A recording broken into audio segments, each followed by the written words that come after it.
Automate your CCOE activities. There should be governance that deals with provisioning of resources, but it should take just a few minutes for me to allocate and get funding approved for the use of an external cloud computing resource, certainly if it's coming out of my budget. But at the end of the day, people don't want to automate these jobs. And if someone has a group that's holding these positions, it's very difficult to go into that group and tell them that you're no longer needed. And probably they were no longer needed 7 to 10 years ago. And so if they still exist today, chances are they're slowing things down. Chances are they're hindering progress. Chances are they're hindering innovation, and you should remove them from the organization. And if you're working for a cloud computing center of excellence, there's plenty of other things you could be doing. You can be setting up the governance and automation and all these sorts of things to basically automate the activities in terms of allocating these resources for any purpose.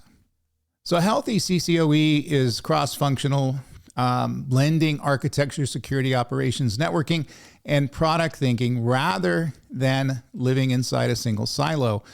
So beyond the automation, these teams should be distributed throughout the organizations. And I'm cool with having the project leaders and the project managers within many of these enterprises taking on the CCOE role, but they're allocated to a particular project or to a particular set of projects. So they're not a hindrance. They're part of the team. They're basically reporting to the project leaders, not reporting to the CIO. And they're there to create functional paths to get to the right architectural solution, the right technology solution at the best possible cost value. And ultimately, that becomes an easier thing to work with.